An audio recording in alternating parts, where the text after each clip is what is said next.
What's going on, guys? It's Gothalion, and welcome back to another episode of Out of Bounds, in which we take a look at various zones of Borderlands, Borderlands 2, and check out, exactly how they're put together. How are the Lego pieces matching up that Gearbox has put together for us?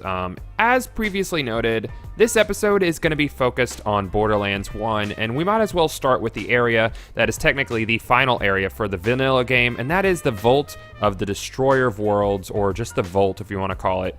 So here's the mountain that you can see from the majority of Borderlands 1, and you could actually also see it from certain parts of Borderlands 2 near the end of the game, because obviously it takes place in the arid Badlands, or the arid Nexus as they call it in Borderlands 2. So you can actually see the mountain with the original vault in it from Borderlands 2.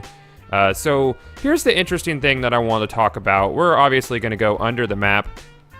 The Destroyer of Worlds, this is a little trick that Gearbox likes to use, where they plop down models of large bosses or enemies underneath the maps of certain areas. In Borderlands 2, the Leviathan is actually underneath the map inside Wormwater, and we're going to take a look at that in the next episode, so come back for that one. But today we're taking a look at the Destroyer of Worlds.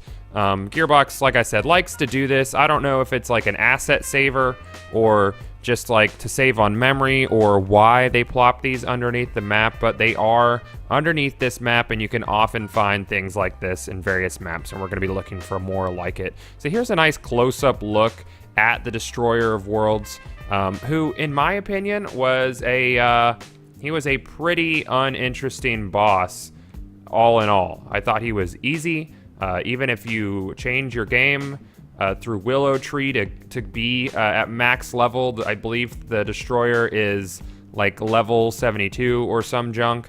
God, I'm like a teenage girl. It's still a massive bullet sponge, which is kind of disappointing. The other thing we're going to take a look at is this respawn box, which works differently from the respawn boxes in Borderlands 2, as it puts you in this sort of death loop. And most maps, which I'll take a look at in another Borderlands 1 episode, actually has 2 spawn boxes in it, compared to Borderlands 2's single checkerboard spawn box. But I believe the Vault of the Destroyer is actually one of the only zones with 1 spawn box. And when you go through it, it puts you through this like endless cycle of death. So this is where you go when you die, guys. I'm in heaven. Here we go. Whoa, there it is. Okay.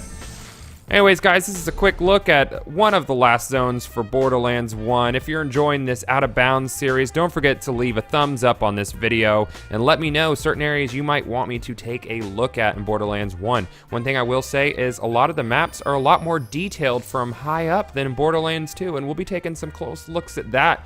Borderlands 1 is a very impressive game, and often it is put together better than Borderlands 2. So yeah, guys, don't forget to rate, comment, and subscribe, and I will see you guys in the next episode of Out of Bounds.